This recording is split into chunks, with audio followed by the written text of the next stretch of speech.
Welcome to episode number 39 of the Eavesdrop podcast, the long-awaited episode today with Matthew Formal Piper from the greatest Dynasty Call of Duty has ever seen. Do you agree with that? I agree, but yeah. I'm biased. I wasn't around during the Cold Dynasty. No, nobody was. You know what I'm saying? Really quickly, this podcast is brought to you by Bespoke, Post, and also Raycon, and of course the Seagate sponsorship that we've had has been one of the ones that has gotten us the opportunities that we have today. Matt, thank you for joining us. Everybody got mad at me when we announced that we were going to make it, when we were going to do the podcast, and then after that, just like, "Where's the formal podcast?" I'm like, "Yo, like, chill out, it's coming."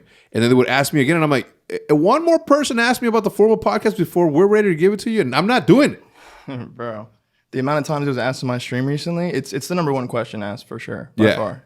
Like, and I mean, here it is, baby. Here it is, man. The thing is, it's like the first time we were where? Here in Fort Worth. But Fort Worth was super, like, you were staying at one hotel and it was, I was at like a super long distance one. It didn't make sense. Well, it made sense to make it, but it just, the opportunity didn't arise the way that it should have in order for it to be organically taken down. And I don't like to force the podcast. I've skipped, I think, a total of 3 weeks since I started the podcast. We're on episode number 39. So for 39 weeks, we've uploaded a podcast since September 18th, I think it was last year. Are you serious? Yeah. This is like my favorite thing to do. I do this on a weekly basis because I love it. No, that's cool. Yeah, I do. That's actually really cool. It is. So we have your figurine here. We were just talking about it actually before we started. You asked me where I made them, and a company that we're partnered with, HitPoint, made these for us, and the whole plan was to create it was called I'm not going to tell the name of it, but it was I'm not going to say the title because I might use it in the future, but it was a subscription service box that is like picture Loot Crate, right? Okay. But it was like OpTic Crate. I mean, that wasn't like the name of it, but it was something along those lines where every month we would send you a T-shirt, some stickers, and a figurine, and we're gonna do 12 boxes for the year, and then next year it rolls over. Each box underneath the box was a puzzle piece to what would one day be a complete puzzle that said OpTic Green Wall. In this box, we had. Or my idea was to have a T-shirt of the month and also have a figurine. Mm-hmm. We were gonna start it with Pomage, I think Pomage or somebody. Anyway, but it was a different way for people to make more money. And the Pomage one was gonna be like this tall, and then everybody else's was gonna be like this. It looks kind of like him, to be honest. This dude. That's what he looked like when he was coaching us. Yeah. At that one event. Oh yeah, just like that. In France. Yeah. I don't remember how that happened. Good vibes, coach. Well, we were trying everything at that point. You guys were winning everything, so yeah, we were just fucking around, bro. Yeah, no one really cared. But that was it. And obviously, you've seen the Scumpy one, you've seen mine, but the Embos one, like the big timer one, like we were gonna do some really really cool stuff, and it just never came around to it. It's too many possibilities, and for you to do every single one is just impossible for me, and that sucks. But we have a lot to talk about. I want to talk about your early. How many podcasts have you ever done in your life? Like, I think, no bullshit, probably 2. And one of them was the OpTic podcast. Oh, I guess, yeah. The other one was, I think, remember Gandhi? Yeah. He had me on one of his early, like, 2012. Jesus. I don't do these often. So. Yeah, I know. Well, thank you. Yeah. You did the one at the house when we talked about the problems with competitive Call of Duty. Wait, was that me, Bose, someone else? Or which one are you talking about? Were you on more than one? I don't know. I remember sitting on the couch in the basement with Bose and like Big T or someone. It was like it was. You were in between two people who... That's a... It was funny. Oh, yeah, because the competitive Call of Duty one was Krim, Seth, and Karma. Anyway, I know that you don't do this a lot, so thank you for stopping by. There's a lot to cover, and I want to start with your early beginnings, like where you were born, when you started gaming, like that sort of thing. Well, I grew up in Orange County, California. It was a very privileged area. I never felt like I wasn't safe growing up. It was just I pretty much just went to school, hung out with friends, played baseball, just pretty much normal kid stuff. But like I said, it's a really nice area, and I moved back home recently to there, and dude, it's just like after traveling so much and then going back to it, it's just like you really get to appreciate it. It's really you appreciate the quiet. Yeah, you're that kind of person though too. I remember that you said it's like I want to move to a place where there's no neighbors. Yeah, that'd be nice. Like And like people that like the city life, that's just not me, man. I can't live in like an apartment with like, just constant going. I can't do that. I just have to have my own peace and quiet, my privacy, and I don't know. I like where I'm at right now. Yeah. Do you consider yourself like a peaceful person? Like you just want to like you want your life to be just this. There's no ups and downs, or do you? Yeah, for the most part. It's really easy for me to get on a schedule and then stick to the schedule. Like right now I'm streaming all the time. But like I'm pretty much doing the same thing every single day. I just wake up, I eat, I scrim, then I stream. Wake up, same thing. But yeah, I would say I'm a very peaceful type of guy. Just like, I don't like big, I guess like roller coaster type of ordeals, bro. Yeah. I'm just not. It's cool to have like spontaneous things happen in your life, but just not crazy stuff all the time. I feel like people live for that, and I'm not like that at all. No, Call of Duty is the only thing you play on a daily basis? Recently, yeah. Oh, because Champs is right around the corner. Yeah, pretty much this whole year, honestly. I've only played Black Ops 4. Yeah. Because they had Blackout, that was like the other game that I would play, because like I'd play multiplayer and then play Blackout for like 8 hours. Okay. But like instead of playing for like League of Legends or CS, what I've done in past years. But no, yeah, pretty much just played Black Ops 4 this whole year. Let me ask you this: as a competitive player that you are, does it playing Blackout and playing competitive is the gun movement, the gun recoil, the movement, is it all the same across the thing, or it varies? Because I think only your kind of people would be able to do that. Like, no, yeah, it's two different games. I'm just disgusting at both. Yeah, to be honest, I've played both versions. Just like I've played thousands of hours of both of them, so it's like I can transition between the two and not feel like a difference. Yeah, I'm just kind of used to both of them, Yeah, I don't remember who I asked, and like, oh, it's completely different games, and I'm like, I've never felt it. I've never felt the difference between. not that I played multiplayer, because I haven't played multiplayer since beta, and then the only thing I played this entire Call of Duty span has been Blackout. Yeah. I just love the BR mode of it. I've always been a big fan of free for all. So playing Blackout against like 90 people is like super super dope. Yeah. All right, so you grew up in Orange County, you had a nice upbringing. You played baseball. Did you play baseball like religiously? Was it like... No, it stopped in like sophomore year of high school, junior year of high school. Whenever I took gaming serious, it was just like, I realized I wasn't big enough. I wasn't like fast enough, pretty much to do anything with baseball. So it turned into just like a good memory, Mm-hmm. And that's when I really started getting heavy into gaming, was when I stopped playing baseball. How did you come across gaming? To be honest, my brother, my older brother Alex, he's 5 years older than me. He knew about MLG long before I did, and I think the first event I heard about was like MLG San Diego 08 was the first one that I realized like I could probably go to this, because it's like an hour away. Like go attend or go compete? Oh, okay. Attend. Definitely compete. I was gonna go to watch.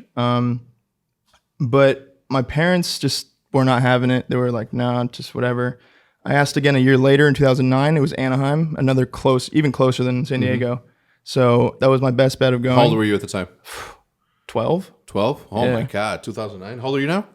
24. Okay. I think. Yeah, 24. Jesus, man. That's a long ass time. What the hell? Yeah, so I went to 09. Yeah, it's like 12 years. It goes by so fast that like you blink once and here you are, and you blink really slow too. Really slow, bro.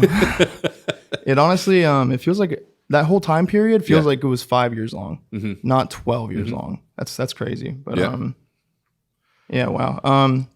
So I went to 09 Anaheim, and then I didn't go to events again until 2011. So all of 2010, I didn't go. I only went to one 2009.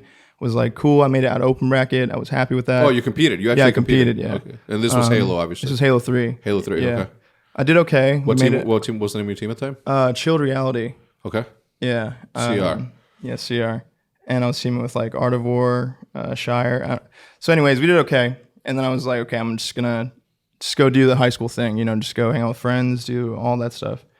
And then 2011 came around, Halo Reach came out, and I got like a lucky opportunity. These three like pros just kind of took a chance on me. What pros? It was Break, Ryan Noob, and Blaze was my team. And what do you say it was a lucky break?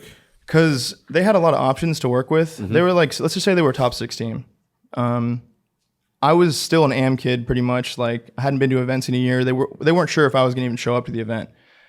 A lot of people didn't think I was going to. I was getting shit talked left and right. People were calling me a warrior, like whatever, just the typical, just whatever. Yeah. And I was like, I mean, I don't know if I'm going to the fucking event yet. Like, you know, just kind of seeing where it was going. Yeah. And then so Dallas 2011 rolls around, is the opening event for Halo Reach. They picked me up instead of picking up another pro, right? They were just like, let's just try Formal, bro. Let's just see if it's good. We played through open bracket and we got 5th place. And that was pretty good back then, right? Like going through open bracket and then doing whatever. For your first event, absolutely. Yeah. Or, you know, second event, yeah. First real event, like have a good shot. So yeah, that's when I pretty much broke onto the scene. And then throughout that whole year, I placed really well. I won my first event that year in Orlando on a different team on Dynasty. But that was like my 4th event, I think, was when I won. But so we win that one, lose nationals. So we lose the big one. That was a shocker there. And then I lost. What was the team? What was the team name at the time? Dynasty. Dynasty. Yeah. And then which one did you win? Orlando. Yeah. Okay. So the events went Dallas, Columbus, Anaheim, Raleigh, Orlando, Providence, I think. Jesus. Pretty sure that's it. How do you remember that? I mean, it was a big year for me, bro. Yeah. Yeah. Honestly. So you went from 5th to 1st to... I went 5th, 6th, 5th, 1st. Yeah. No, 5th, 6th, 5th, 3rd, 1st, 5th. So the 5th event I got first. Right. So you had a nice little roller coaster. Well, that's good though. Like you can't. I've always said this. Like as a competitor, you have to have those moments of doubt, those moments where you actually lose. Otherwise, you're not ever going to compete at that same level because winning will get boring no matter what. It does, yeah. Yeah. No, it really does. And you start half-assing everything because the more you win, you just kind of assume like, I mean, we're probably going to win the next one. Like we didn't practice that much for last tournament. We smoked everyone. Like we'll see it, you know. And that's how a lot of our events went on the OpTic Dynasty. To be honest, we're like that. We were playing like a lot of CS. We were just kind of bullshitting. Our practice was half-assed, but we could still get along just by straight talent. That's like all of AW, like some of Black Ops 3. You're just coasting, you know. Like you win an event, there's another event in 3 weeks. You're like, well, I mean, how much can really change in that time, you know? But over the course of a year, that's when teams get really good, like Envy and whatever. But yeah, it was my first year as a Halo pro was it was weird because a lot of the pros I look up to the whole time, like they just start talking shit to me, you know, because I'm pretty much this new kid. Yeah. And there's a lot of new kids. There were a lot of Reach kids that were coming up, like Lethal, a bunch of kids, right? And we're pretty much just taking their spots. Yeah. And if you look at it that way, right? Yeah. And which we were. So they didn't like us. Like they didn't like that we were just hopping on their rosters and just replacing them. And it was the reality. That's what was happening. It was but what I mean, I don't understand that like them thinking like not liking you is like they're coming for your spot. This is a competitive sport. Like people are gonna be, if they're better, you're gonna be replaced. Oh, trust me. Yeah, that's how I think now too. It's like when I'm getting on, I'm grinding every single day, which it's pretty much been every single day the past like 7 months. Yeah. I'm just worried about like a younger version of myself doing exactly what I just talked about. They're coming from my spot. Yeah. Like if I don't put in the time, that little kid is, that 16-year-old is, that 18-year-old kid is. And if you don't look at it that way, then you know you see how fast people's careers just evaporate. They're gone. Yeah. And I don't know, that thought just like it just scares me, you know. So I just still put in the time and try to find the passion like every day. It's hard. It is hard when you've been doing it for like 10 years. It's hard to get on and scrim every day and, you know, go as hard as you did when you were 16, but you have to do it, you know. Yeah. The way I see that all the time is like, you know, there's people out there and like me, I was one of those people that go to work every single day. They have no option. That's what you do every single day. You know, from my perspective and from a lot of people's perspective, like being a professional gamer is like the easiest thing in the world, but it's super redundant, super stressful because there's a lot of money on the line that can make or break your year. Then you don't get to coast along. You have to do like other things that don't necessarily like fulfill you the way the competition does. Right. But it is stressful. It is stressful getting on. Like you have to, you know, dealing with coworkers is one thing, you know, because it is corporate America or it is just, you know, blue collar work. But being on a team, that's the craziness because it's not a group of people who are employees. It's a group of 4 to 5 people that need to come together, think the same way, react the same way, and be the same way to win a championship. And that often just doesn't go along. And that's where the stress comes in my opinion. No, for sure. Like if you really think about it, like especially now with 5v5, you got to depend on 4 other dudes to pretty much, you know, like just have the same mindset as you going into a tournament. Like we're going to champs in 1 week, and think about how many teams there are where there's just like a player or 2 or maybe even 3 that are just like, we'll see what happens. Like I don't know if we're gonna win. We probably won't. We suck, but like I'll try my best. But like the team that's gonna win is gonna have 5 people that are like, yeah, I'm gonna help you win. You're gonna help me win. We're gonna help each other win. You know, and I feel like that's maybe like 5 teams that think like that. You know. Yeah.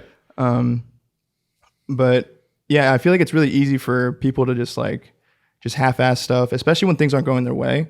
They'll just sulk and they'll be like, damn, I got screwed this year and I got dropped from this team and that put me in this position. But it's just like, are you just gonna keep blaming everyone else, you know, and just think that you're entitled to some like spot on top? Because that's a big thing in COD that I've noticed too. Going from Halo to COD, a lot of players just think that they just deserve to be on top. Never won before, whatever. They placed okay their career, like good in their eyes. They think they're placing really well and they deserve a spot.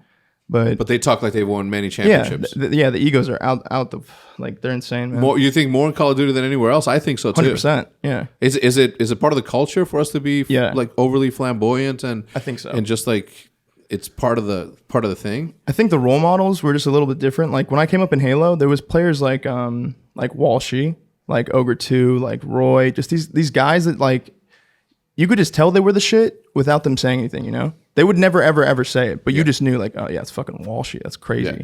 But in COD, it's just like everyone just thinks they're the shit, but there's no validation to it besides like 10 players, you know what I mean? And I just feel like everyone just thinks they're just like nasty and just like, I don't know. I don't know where it comes from either. It has to just be like, actually, I really don't fucking know. Yeah. People are just weird. No one knows. Yeah. It's just spawned.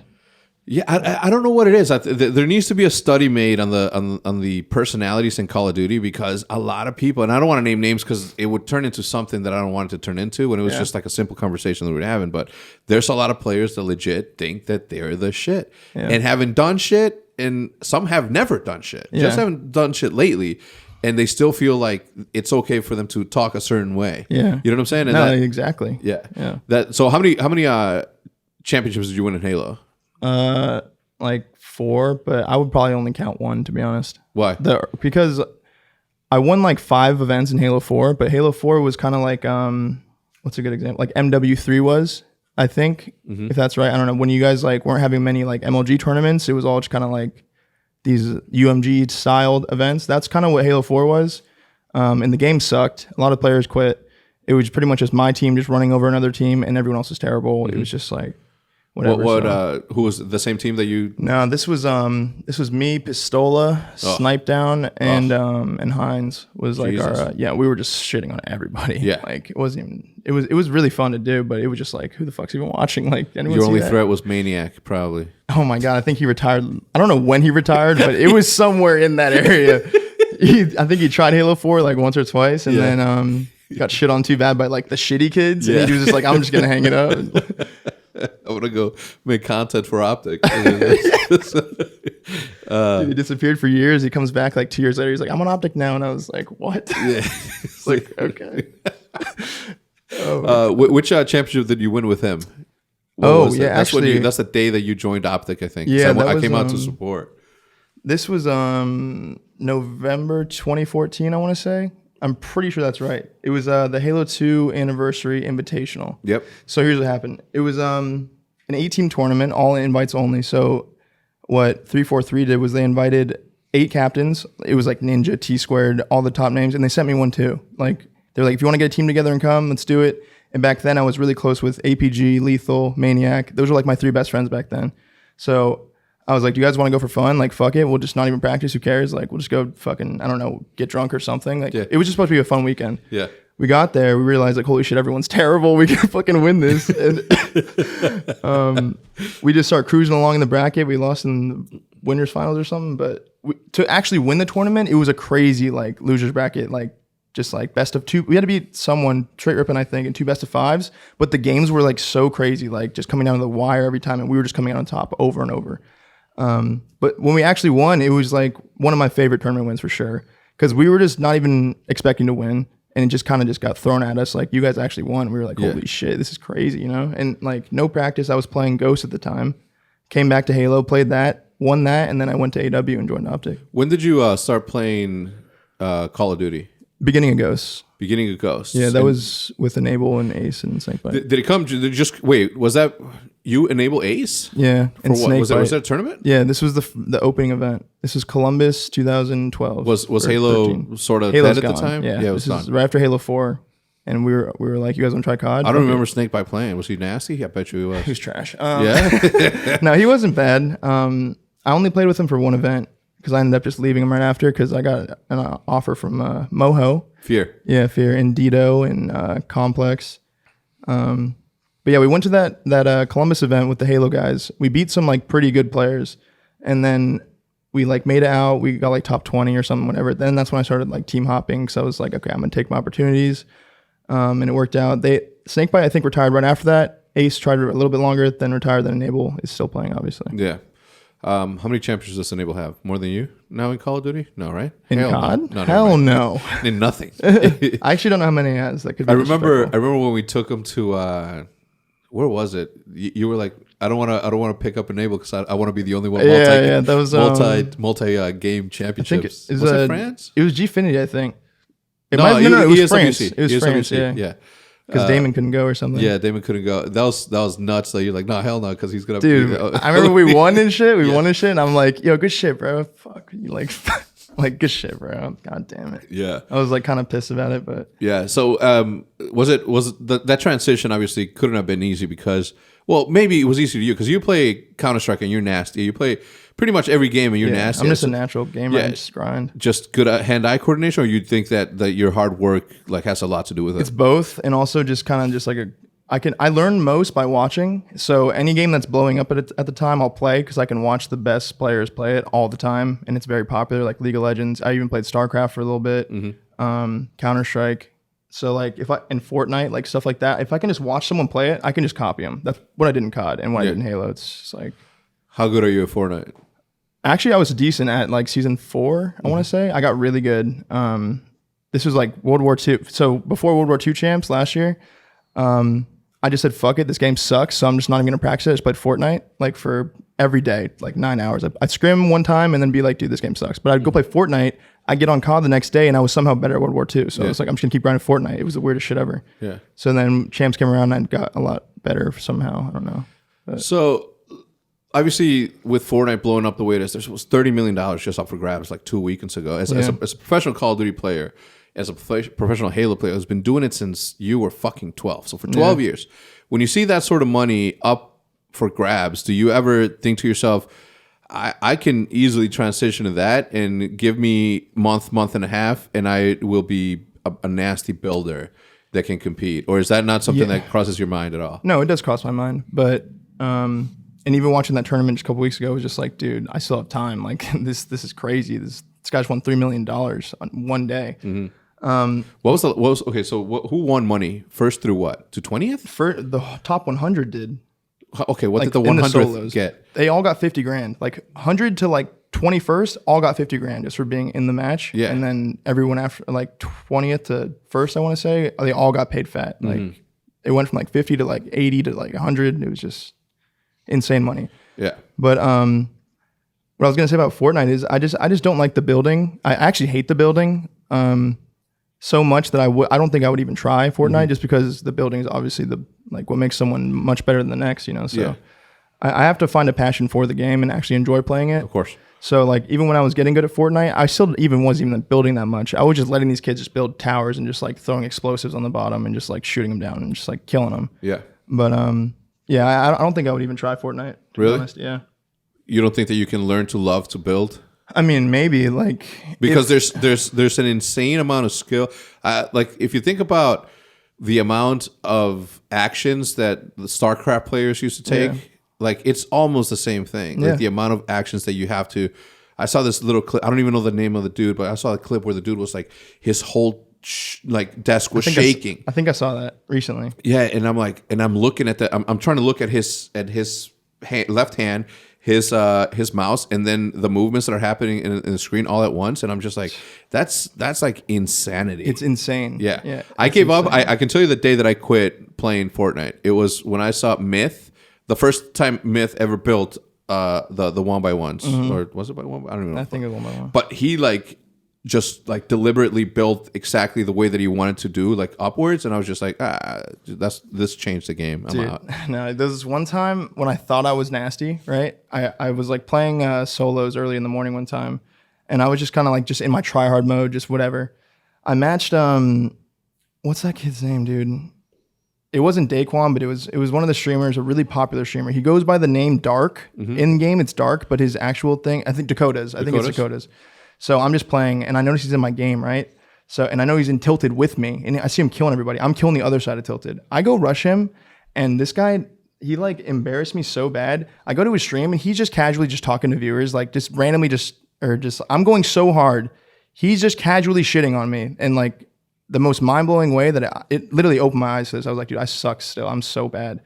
But then shortly after that is when I stopped playing. Yeah. But just watching it was so demoralizing. Like he didn't even try. He just shit on me. It's a professional gamer though. It's a professional Call of Duty player, or let's just call you a player, professional player of video games. If I am an executive at Scoreboard Ventures, and then there is, let's call it Sequoia somewhere, right? Or just any building. Okay, just pick any business. But if I'm a professional whatever operator of whatever, I am going to go where the most money's at, even if it's a different industry. So I could go from banking to insurance, from insurance to construction, and I'm still doing the same sort of work, but I'm going where my opportunity is greater. Yeah, like what makes you just say, like let's talk Counter-Strike. Counter-Strike, you're nasty at it. And Counter-Strike is there's no building. It's just hand-eye coordination. You're nasty at it. If you give yourself the same amount that you gave yourself to play Call of Duty, you could have the option to become something greater than what you are starting now as a Counter-Strike 100%. I totally get what you're saying, and it makes a lot of sense. I think that every time that I've actually seriously considered switching from COD to another game, the only times that I've actually considered it is during the off seasons, right? Like that like month and a half period where you don't have to play your COD, a new one's about to come out, and you can kind of decide what you want to do, if you want to keep playing COD, whatever. Sorry. But every time I came to that decision, I just kind of just chose just to keep playing COD. I was like, I mean, I'm still really good. I'm one of the best right now. I'm just going to keep playing COD and just see what happens. I wasn't going to give that up to go with a maybe. It was just kind of just sticking with the sure thing. But I definitely see what you're saying. Like, why wouldn't you set yourself up for the biggest opportunities and stuff like that? But let's say you get paid.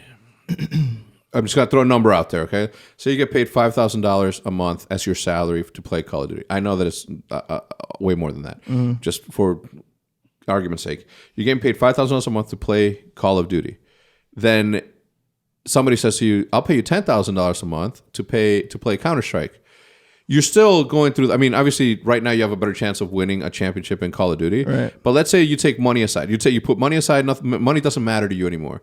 What would it take for you to say, all right, you know what, I am going to try? Let's say you win the lotto tomorrow, okay? You're still going to want to do something, right? I imagine. Right. Is this the time or the point that you would be like, all right, money's taken care of. Fuck money. I don't even need to win championships. Now I want to win championships, but I'm going to be a multi. Well, then it even goes back to my point before. Was I have to like what I'm doing, like. Say I loved Counter-Strike and I hated the new COD, then I would just go to Counter-Strike in that scenario, right? Because I don't want to get on every day and say money's not an issue, but I hate this game. Why am I playing it? If the next Call of Duty is like World War II, maybe just for example, I hated that game. I would for sure switch over from that to something else if money was an issue and whatever. But I think I think teams would take a chance out there. I think so. Yeah, especially in North America. Yeah. I mean, even in Europe, but I don't think you're moving to Europe anytime soon. Hell no. No, that's the thing. No. So you're back home now. You lived in Nashville for a little bit. Yeah. Was that your kind of scene too? It was nice, it was nice. It was quiet. Like if we wanted to go out and like enjoy like a vibrant night, you'd go to Nashville. Like downtown Nashville is pretty insane. So, but most of the time it was pretty much just me grinding and. I had rented a house, so like it wasn't an apartment, whatever. It was our own house, and we had neighbors, but they were kind of quiet. It was nice. Yeah, I think I've met my neighbors 3 times in where I live now. So I like it here. So I'm the same way. I've never been a big city guy, and traveling for Call of Duty or Counter-Strike and all this stuff made me kind of enjoy the city life and be like, you know what, I could see myself doing that. Where for the longest time I was just like, I would never live in the city. It's just not my scene. Like even now to this day, LA, New York, I just don't see myself living there. Oh, hell no. Santa Monica, like all that area, even then I'm just like, it's just not my vibe. Yeah. Just I don't, not that I ever leave Frisco to go to Dallas or anywhere else. So I just, something about LA that just doesn't do it for me, man. Oh, dude, I hate LA.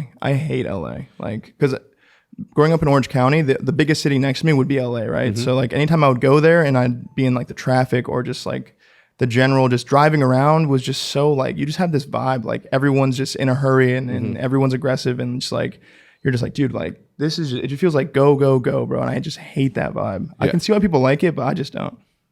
Yeah, it's not necessarily for me. I'm gonna do a quick shout out to the sponsors, man, really quickly. Bespoke Post coming back for yet another week, and certainly appreciate the support that they've been giving us. Because when you're constantly on the go, grinding away at the office or hanging out with friends, there's not much time to think about upgrading your style or apartment. That's why I love getting a new box of awesome from Bespoke Post every single month. These guys are out scouting for quality products, unique products to send in each box. Okay, now you can experience it too. To get started, visit boxofawesome.com and answer a few short questions that will help you get a feel for the boxes that'll best go with your style.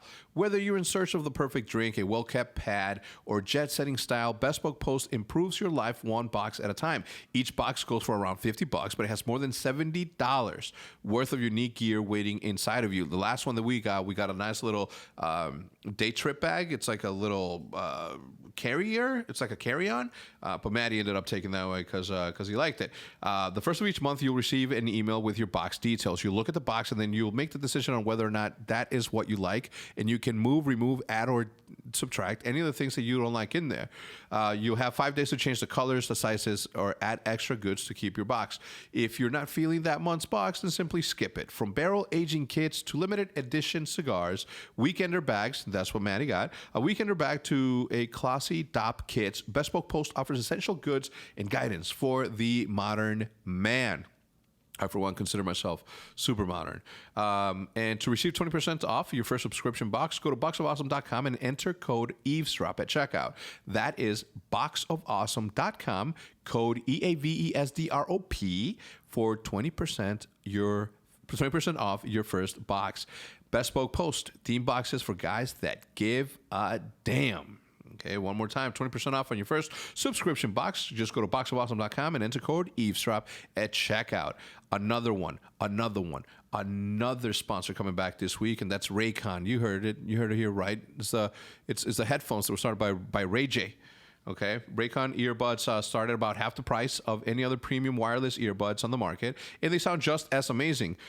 It's true, they do. I tried them on. I actually was listening to them on the plane because I couldn't find the other ones. So they work. The company was actually co-founded by Ray J, and celebrities like Snoop Dogg or Brandy, J.R. Smith, I mean, you name it, Cardi B, are already obsessed. Raycon's E50 wireless earbuds have totally changed the game for me.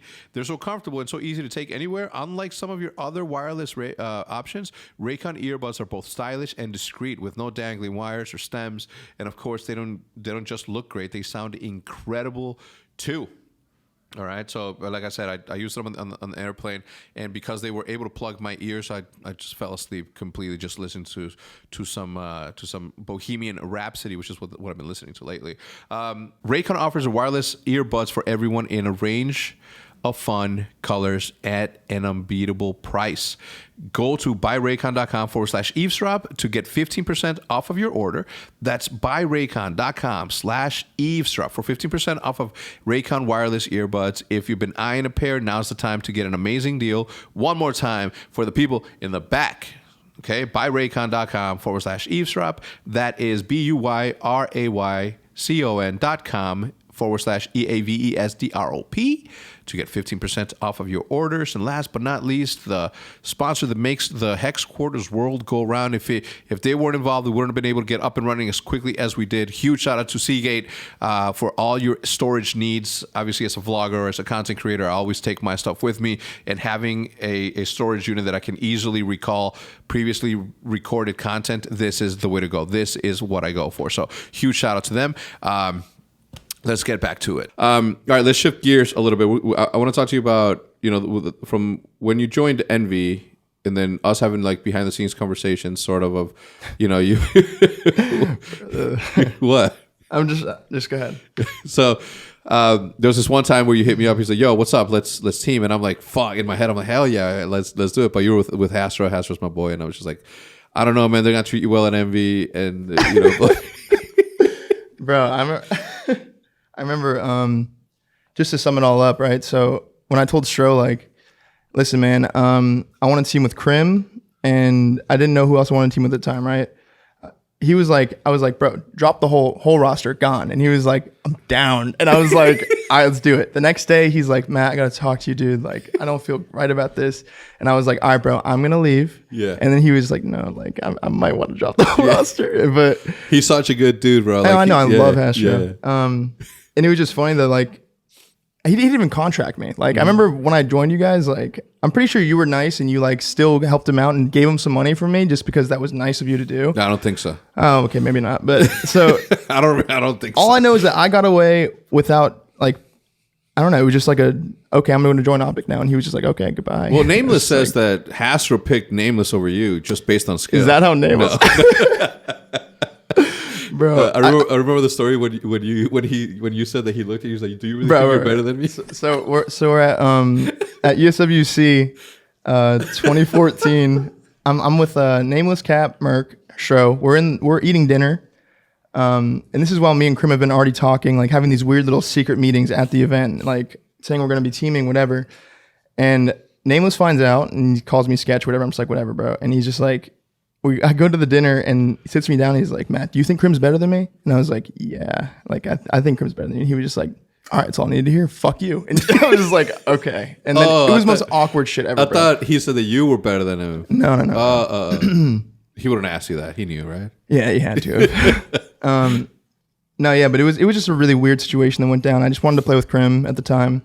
Yeah, they were pissed, obviously, and I understand why they were pissed. I would have been pissed too, but looking back on it, like, obviously would have made the decision again. It was a good move, and then we joined OpTic, and then yeah, kind of just took off from there, I guess. How was it teaming with Nadeshot?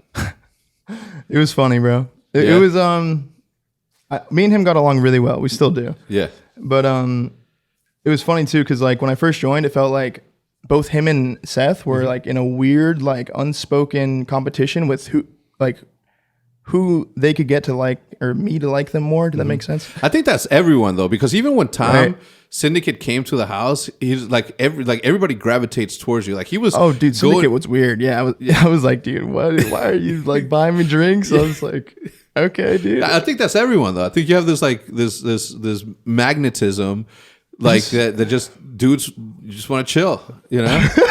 I mean, I'm sure girls too, but no, I think it's just because I'm quiet and like I don't know. And so before I forget, so when I first joined OpTic with Nade, and Seth and Krim, it felt like both of them hated Krim. Nate, actually, I don't want to say Seth hated him.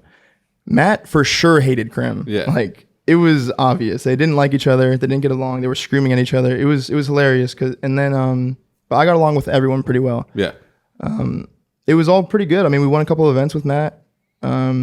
We probably could have kept going, but the champs thing happened where I don't know what the fuck happened there. Why didn't anybody tell them not to use the HBR? Oh, no, I think we did. It was just like, because it was mid-game. Yeah. Like, I remember hearing something along the lines of, yo, Matt, take out a sub. And I said, what? And he was like, just take out a sub. And I was like, what the fuck are you talking about? I'd take out a sub. And he's just like, I got mid. I'm looking over mid, and he just has this other gun out. And I'm like, I don't even know what it was at the time. I didn't know the HBR was a thing. Yeah. And I was like, okay, you want to run the bow, bro? Run the bow. But he's got the HBR, and I'm just like, dude, like we're in winners round 1 against Denial. Game 1 on Detroit Hardpoint. I can't just sit there and lose composure. So I'm just like, yeah, do you, bro? Like you're shitting. Like, you're nasty. And then like, it didn't hit me till after the series when I was just like, bro, what the fuck did like Matt just try? But you had to regain because you had to play again.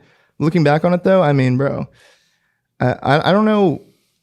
Because we had a really good chance. No, 100%. Like, we had the most chance. That was probably the most confident I felt in any of the champs I've been to was the AW champs. Like, I was surefire in my head. I was like, bro, we should win this thing. Like, we're disgusting. No one else is that good yet.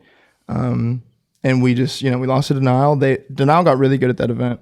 They were getting good, but we were kind of still smoking them at the regionals and then whatever. Went to that pre-LAN. Remember, it was like us, OpTic Nation, TK, and I think that was it.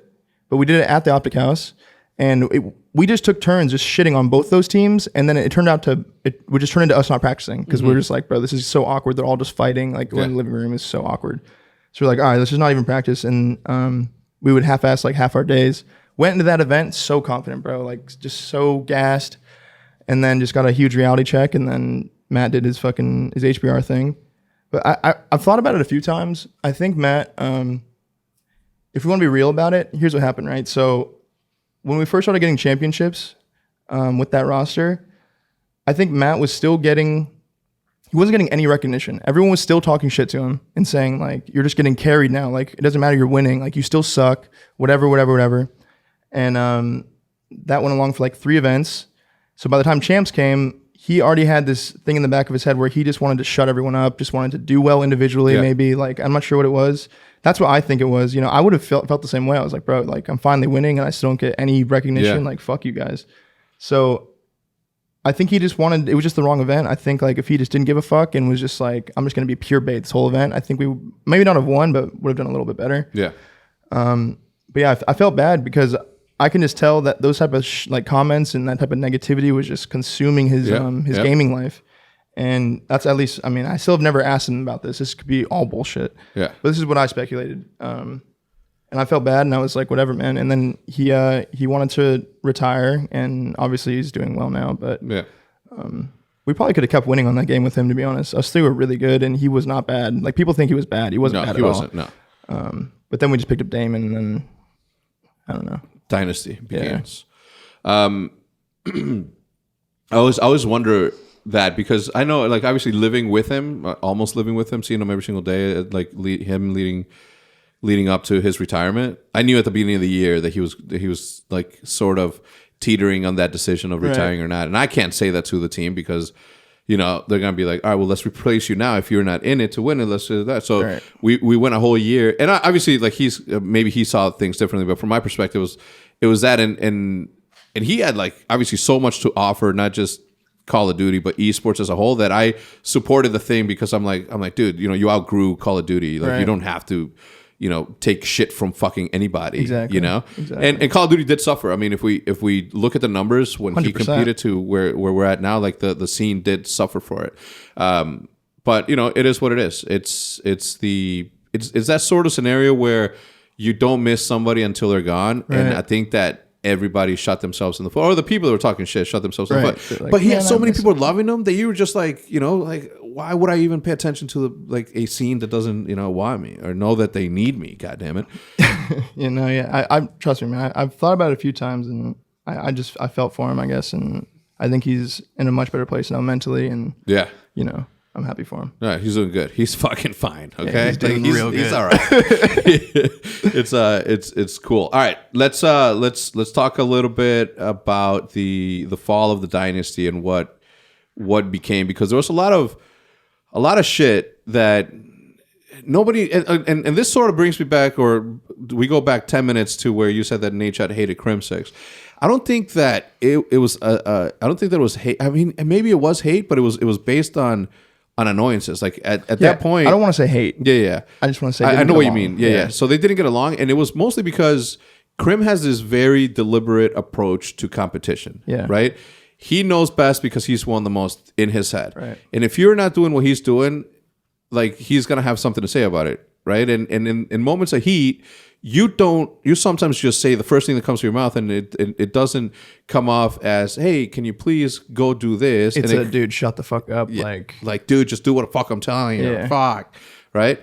And I think, I mean, we see that I've seen that every single year with him. Right. Yeah. Like but you take him away from that structure, and then what happens to the rest of the people who are just sitting there? Like, what happens to Seth, Karma, and the kids if you take that away? Or what would have happened to you guys if you took that away from that sort of shit? So I think it's just, you know, Crimsix's approach to competition. No, I will say one thing. His passion is contagious, right? So, like, all the events where, like, it's like Saturday night and he's sending a text message to, like, everyone in the group chat, something along the lines of, like, we can fucking do this, guys. Like, holy, like, just getting some speech that's corny and cringy, but, like, it kind of still gets you a little hyped up because you're like, I mean, like, I love that shit, because I was just like, bro, like, I can tell you want to be there tomorrow with me. Like, let's fucking, I want to help you win this shit. Like, let's win, you know? And that kind of shit's just contagious, and he's extremely passionate. So yeah. All right. So what? In my opinion, the sort of fallout that was happening internally started happening at champs. The champs which champs was that when we were in LA? Black Ops 3. Black Ops 3, when we were like, I'm like, dude, you're spending too much time with your girlfriend. You got to come out and hang out and do this, that, and the other.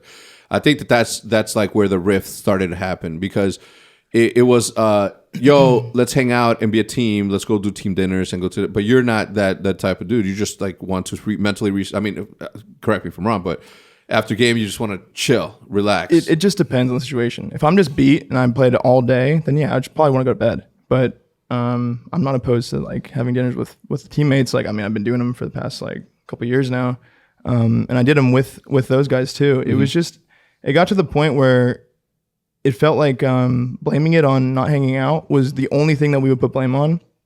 And that would start to piss me off. And it did piss me off, because I was like, bro, we haven't even fucking scrimmed in like 2 weeks. Like, we haven't grown as a team. We've just been sitting here letting Envy catch up. They're getting a lot better, and we're just sitting there just like, nah. Like, we just need to hang out more. And I'm just like, dude, I mean, sure, like I'll hang out more, but you guys need to understand, we have to get better, and they're getting better. And we're just we've been the same since stage 1. You know, this is back in Black Ops 3, which was the truth. We stayed the same team since like the Australia event, when we just won easily. And then we didn't win stage 2. We won Orlando, but I mean, we really shouldn't have. Envy was getting much better than us at the time. And then champs rolled around and we were unprepared. We weren't truthful with ourselves. We thought like, we're just going to go to champs and we're still the best team and whatever. And we saw what happened. Envy smoked us round 1. I'm going to chalk that one up to Crim6, by the way, because he made 2 of the worst plays I've ever seen. He knows that. Like, he even admitted after we lost. But when he took the ball up? He took, dude, yeah, 2 plays. One on the uplink where he just like went rogue and just tried to, I don't know what happened. And then CTF 2 was just like, I don't know, ask him about it. But yeah, those were, felt like I was being trolled that night. And then we almost did the Loserbacker run. I think if we would have beat Cloud9, if I would have got that 1 burst against Assault, or just killed him, it wasn't gonna have to be a 1 burst. I was Crossroads. Yeah, bro. If I would have got that kill, I think we could have got top 2 for sure. I think we might have lost Envy still, or Splice. Splice was really good at the time too, at that champs. But yeah, we lost that champs, and then when IW came out, we didn't resolve anything from the Black Ops 3 champs to the IW. You go back and watch it for sure. You go back and watch that 1v1 when from time to time. I mean, last time I watched it, I think was when I was watching a lot of Black Ops 2 champs with TJ.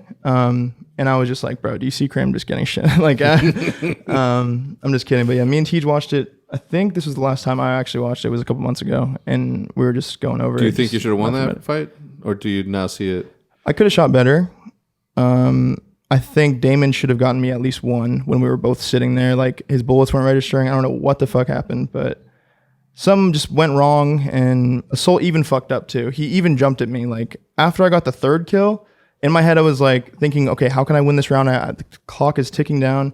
And then I see him jump at me, and I was like, oh my God, this fucking idiot. And I was like, he just gave me a chance to win this. I start shooting him. In my head, I'm like, bro, like, I'm already getting like hyped in my head, because I'm like, this is about to be fucking legendary. And I really thought I had the kill, and I just didn't get it, bro. And I wasn't even mad like when we lost. I was just super sad. Like, I was just like, bro, fuck, dude, like that would have been so cool just to have that moment happen, you know? Because you were right next to the crowd too. Yeah, bro. Like, dude. Yeah, if that would have been crazy, dude. Just thinking about like the opposite thing, like if it was in a different universe, if I would have got that kill, just thinking about how much different that memory could have been. And I don't even think about it as a bad memory too. I'm not thinking back on it right now and being like, oh, man, I'm just like, I mean, that was a crazy moment in my career. I'm never going to forget it. It was a pivotal moment in my career. It was just like, you know, just something that I just will always hold on to, you know? Like, I mean, what happened, but like I said, even if I won that 1v1, I saying that we could have won that champs is a stretch. I think Envy was really, really good at that event. And same with Splice. They were both really good, and we were just kind of okay. We were good off our talent, and we kind of knew how to play the game. Envy was just like on another level, and that's why they won, you know? Mm-hmm. They were playing nasty that game. All right, so what happened in World War II? Because that is when, wait, World War II. Dude, World War II was last year. The year before that was IW. Remember the... Yeah, IW. We won the champion. That's what we won. That was that one, yeah. Yeah, that one. So we did really good in IW, right? We did okay. No, we shouldn't have even won champs. We shouldn't have won Stage 2 playoffs either. Shit was going bad for a while. I don't think anyone even realized it. We got like top 8 at Vegas. We won like some event in between. We won like we won ESWC. Mm-hmm. We got second at Atlanta. That was the Damon 1v1, right? If Damon didn't win that 1v1, our team was chalked for sure. I was gone 100%. It was like, dude, I don't know. The amount of frustration that was just lingering around that time period in my head, it was a lot of frustration, man. It was like, it was really shitty. It was a really depressing time because it felt like I was really good at that game and I was trying to get everyone really good at that game, but it felt like we just hated that game. Like we didn't want to play it, whatever. That's fine. But I mean, that's going back to what we were talking about earlier. You got to depend on your teammates and have the right mindset. We weren't definitely not on the right page, or the same page. But then we won ESWC, we won Dallas, I think, in between that. But the events we were losing were very frustrating events. Like there was an Anaheim in there that we got like top 8. We lost to E6 on Sunday morning. And there was something else too that we lost. Oh, stage 1 playoffs, we got like 4th. It was the event Splice won. Very frustrating event. But then stage 2 came around and we beat Envy in the 2 best of 5s, right?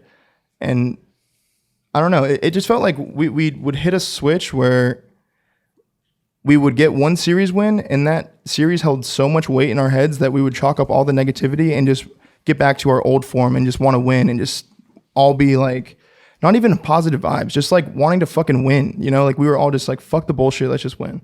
And that's what it felt like at stage 2. That's what it felt like at champs. And it's hard to tap back into that, because all of World War II, it didn't happen.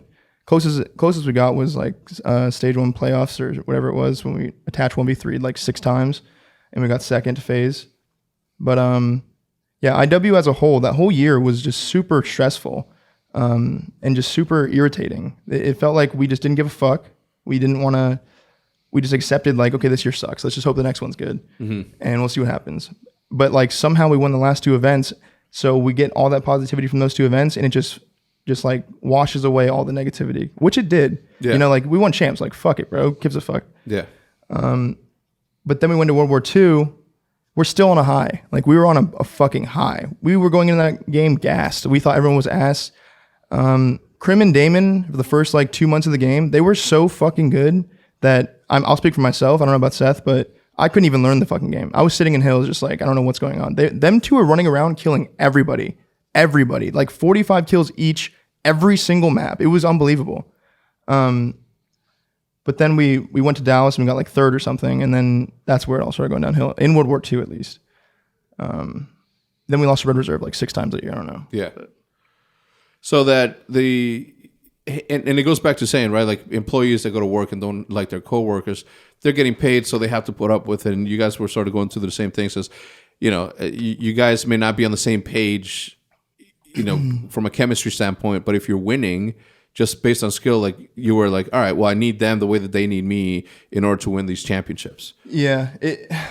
Here's the thing too, is like, it was really easy for our team specifically to get complacent because when we won, even at our best, we were never fundamentally sound at the game. We were just better than everyone individually, and we could just outshoot our ways or outshoot situations just like on our own. We were just winning gunfights everywhere. So it's just like the game felt easy, So even at our best, we weren't playing the game as proper as you probably should.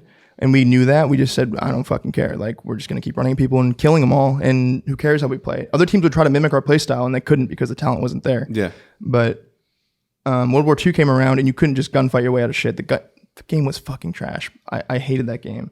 But it was so slow and so like teamwork based that it just didn't flow with us. And once we like got the reality check, like we're not that good, we didn't put in the time. We didn't understand the game. We just thought everyone else was just bad, and we just had an off day, or we weren't in it that day. Just bullshit excuses that were tossed up over and over again.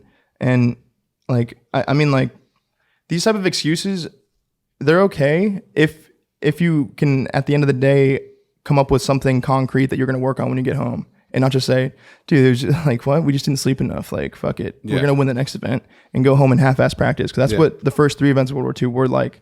At New Orleans and stuff, we got like top 12 for the first time, lost Red Reserve. Our excuses that day were fucking absurd. And it was like, almost felt like I was being trolled just hearing everyone. Cause the things we were coming up with were just like, dude, we just need to eat next time or whatever. I'm just like, bro, we didn't practice the last 3 weeks. Like Seth had red bar internet for the entire year, the entire whole season. Yeah, the whole season. But for that month specifically, we didn't even play. We didn't play once. We literally just chalked it up and just said, all right, I'm just going to try to play 8s and get my practice from that. And we went to the event, lost, and then the first thing I hear was like, dude, you're not hanging out with us enough. And I'm just like, dude, like, are you fucking kidding me? Like this again. Yeah, and I'm just like, bro, we have not played together at all. Like where is this coming from? You know, and it's just like, are we not going to be real with ourselves about these situations? And we're just going to say like every excuse that we possibly can think of just to not take blame and not understand like we're in a shitty spot right now. We need to improve. It was just like, nah, dude, let's just talk up to this. And just like, dude, it just got so old so fast, man.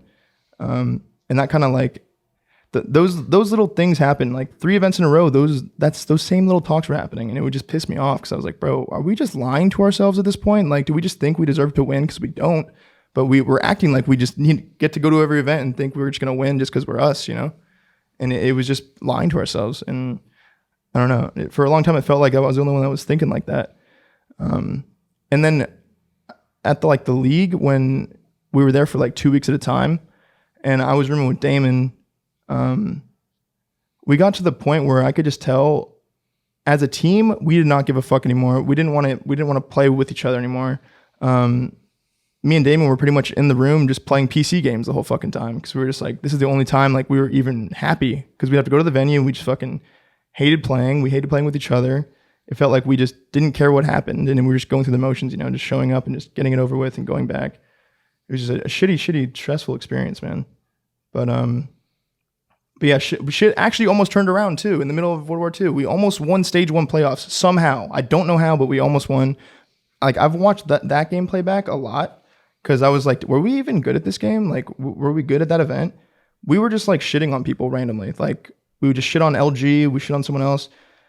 But like we played FaZe in the final, and it was just like a lot of unfortunate shit happened, but we ended up losing, and it was just like, dude, this is fucking unreal. That was like the last straw. It was like, bro, what the fuck? We lost 2 best of 5s, I think, to FaZe, and FaZe was not that good. Like Replays was like 1v3ing us with his eyes closed, like literally didn't give a fuck, and he just yawning and just 1v3ing us. So we lose that, and then I don't remember when Birmingham was, whether it was before or after that, but Birmingham was just fucking trash. Like we just like we lost to Splice game 5 round 11, just like another loss.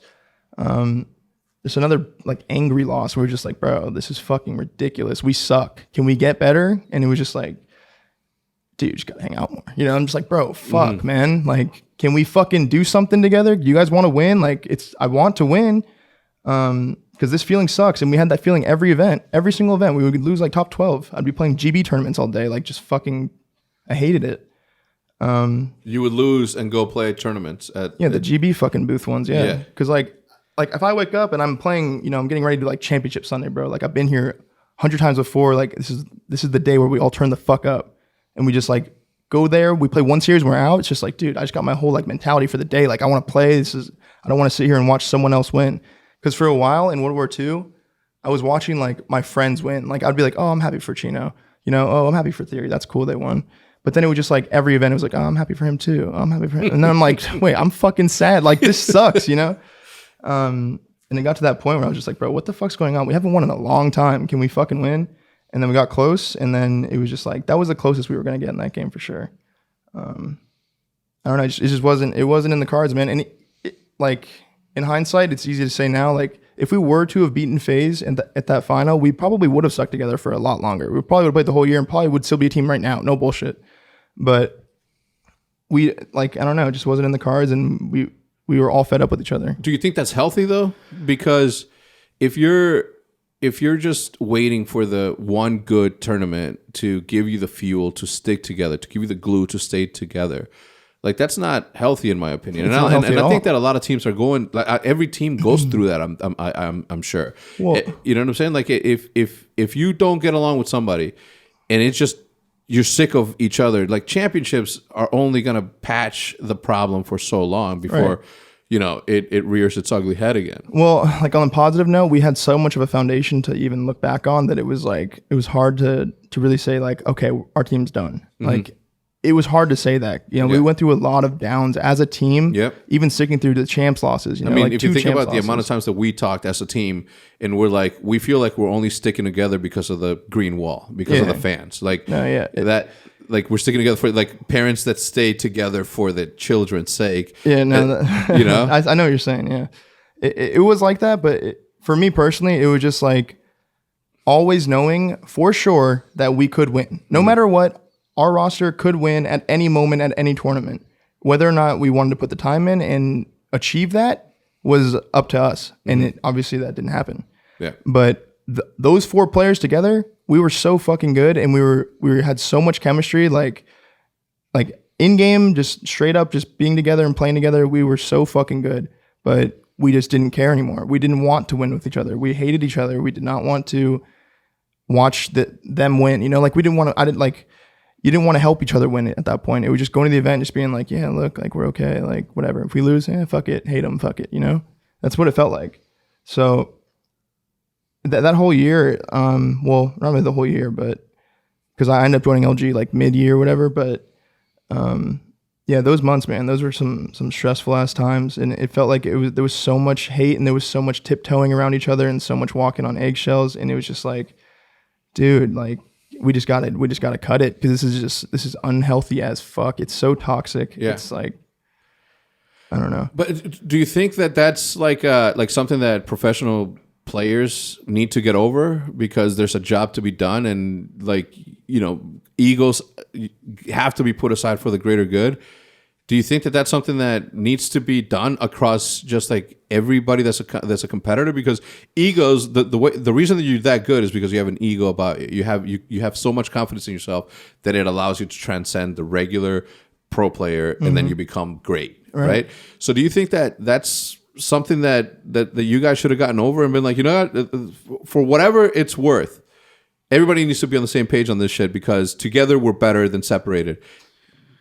I mean, it's easy to say now, but at the time, it felt like we would get that vibe, but it was different people on that vibe on different days. Like I might feel that way one day, the next day wake up, I'm like, fuck it, hate this game. Like we suck, whatever. Like, and then the next day, Krim doesn't want to play anymore. But the next day, he's like, drill sergeant, fucking, let's do this shit. You know what I'm saying? Like, it felt like there were glimpses of that, and it could be salvaged, but at the end of the day, we didn't salvage it. So it was up to us at that point, and we just didn't do it. You know, we all knew that we could win, and we all knew that we could just fucking buckle down and do it. We just didn't want to, you know.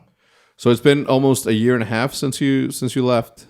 Yeah. Right? Is it close to 2 now? I don't know. World War II. It seems like an eternity. I know that I was on LG for Anaheim, and that's always like June, July. So it had to have been like mid-year. Yeah, maybe, I don't know. Maybe almost 2 years. Maybe almost 2 years. Yeah. Because we played an entire... Wait, World War II. What was the last game that we played? World War II. That's when you guys broke up. So it hasn't even been a year. No. It has been a year. I don't know, bro. Like you're fucking with my head right now. I'm fucking with my own head. I don't know. You're fucking with the timeline. Can we get a time when he departed? Because it was in what are we in 2019? Yeah.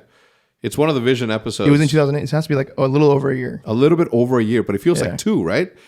It feels like a very long time. It does. You know, having been away from the team now, do you feel any different way? Do you think that you did the right thing, or that we as a team did the right thing by just saying, all right, boys, let's break it up? I don't know, man, because like there's times when I'll think back randomly, just like knowing that we could have worked shit out or whatever, but I know that because I made that decision, that I would make it again. You know, like I knew that was the right decision to make. I did not want to be part of that anymore. October of 2018. Oh, May 2018. Yeah. So yeah, a little over here. Yeah, a little bit over. But yeah, I like thinking back on it. It's always like it's good to think about, or it's easy to think about the good times, right? And thinking like, damn, yeah, all those championships. There's a lot of good memories, but there's a lot of bad memories too that your brain will just block out when you're thinking about it. So I probably would make the decision again. You know, it's just like with the way shit was going, it had to be done. Like if it wasn't me, then it was Damon. And if it wasn't Damon, then it was, I mean, at the time it felt like Krim wasn't going to leave and him and Seth were kind of just like agreed upon that they were just going to be together or something. And obviously Seth was just like not droppable or not leavable. Like he was going to be there. So it was just like, I don't know. I just felt like that was the right move. And I don't know, looking back on it, who knows what could have happened, you know, but we saw like it happened and we're here now. So, and I'm happy overall. Like, we both won tournaments. We beat each other multiple times, most recently 3-0 in Miami. That was embarrassing. But on a real note, like we've both seen success. We both dealt with hardships of our own. It's just like, it's whatever, you know? But I would make the decision again for sure. It's just like, yeah, it's just given the circumstances. If the circumstances were the same, I had to. Because I just needed to get out of that situation, bro. It was so toxic and it was so depressing. Yeah. And it was like, it was just a damn shame, you know? That was just, what we were turning into was a damn shame. If there's pro players out there feeling the same way, do you recommend that they just get out of that situation and seek something else? Or do you think that... Yeah, it depends. It all depends on the person. It all depends on their situation, money-wise. You know, like maybe they don't want to leave their team because they have a good contract or whatever. Or they think like, I mean, like I'm placing top 6, but like top 6 is good for me, right? Like if they have that mindset, fuck it, dude, do whatever you want. I'm not going to tell any player to do it like something that they aren't comfortable with. I think that player knows what they should do, and whether or not they have the balls to do it or whether or not they want to do it is up to them. And I don't know. That's not my place to say. So next year, Call of Duty is going into franchising, city-based model, the same way that the OWL is doing it. What do you think about that? Well, I don't really know how the OWL is like ran, so I don't really know. I just know that it'll be city-based, which is cool. I hope I don't get drafted to like Paris or something. I don't think there's a draft. Well, whatever it is. I think you get to choose. Oh, well. Well, I mean, not every player. Yeah.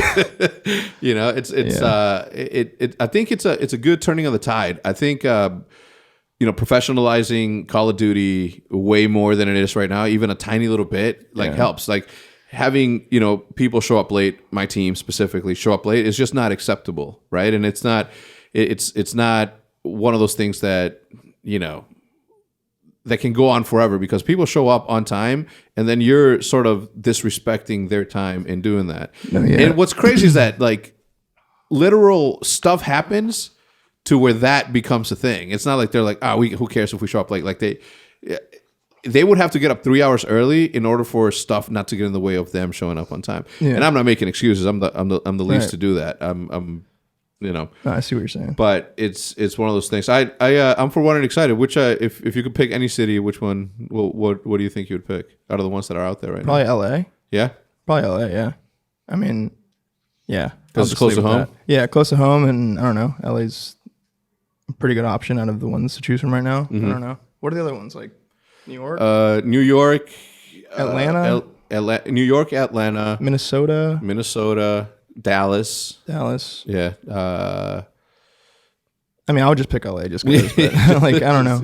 I haven't really looked into it too much. I haven't really looked into the orgs, but I think LG is in it though, right? Like they got Toronto. I think so. I think it's Toronto. Yeah. Toronto's dope. I could be spitting bullshit. The thing about that is that with only 2 homestead games, you don't really have to uproot. It'd be like just traveling to go somewhere else. Right. I don't think that. For at least for the first couple of years, I don't think that it's a big necessity for the people who live there.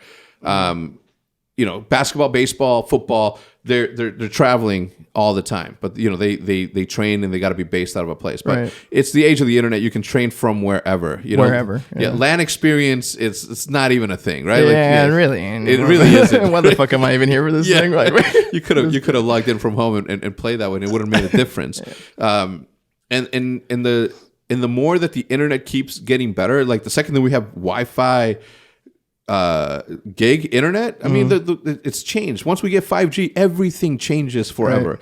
So the whole notion of spaces, of esports spaces, like that's going to be a thing, but it's going to be more from a branding purposes standpoint than a team building standpoint. Yeah. Obviously, team building and content creation is a massive, massive, massive driver of the success of esports as a whole. But from a competition standpoint, you can train from absolutely anywhere. You can be on a beach somewhere, and if the internet is good enough, you're gonna do your job. Just be sitting there in your fucking games case, fucking just representing for your city. Cool. Anything else that you want to talk about that you think we didn't cover? I mean, not really. I'm not really thinking about much right now. Yeah. I guess, I mean, I don't know. Oh, well, actually, I mean, speaking on the franchising thing, it's kind of crazy that next year, like, we might not see, you know, open events anymore, like MLG open events. It's kind of crazy to think about a year without open events. Yeah. Or to think like this champs might be the last one, you know? This is the last champs as we know it. So like as a competitor, at least from my experience, my history with MLG and just competing as a whole, when I think about competing, I think about MLG events. You know, I picture the cities I've been to. I picture the cities that we go back to every year. The hotel that you stay in, the room that it looks like, what it smells. Yeah.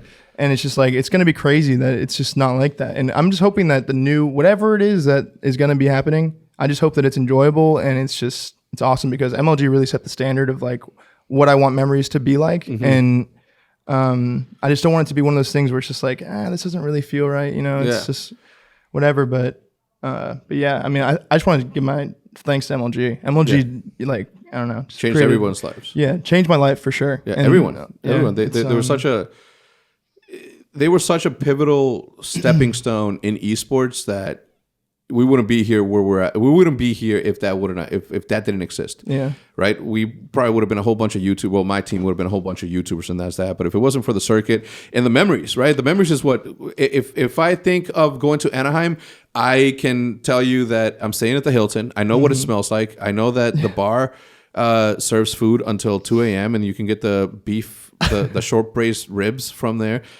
During lunch, you can get the avocado turkey toast. Like if you go to Nashville, I know where I'm going to eat. If I go to like all these different places, like these are all memories. And what I liked about the open events is that, you know, if there was a Dallas event, people from Oklahoma, people from everywhere were coming to this central place. It made it easy.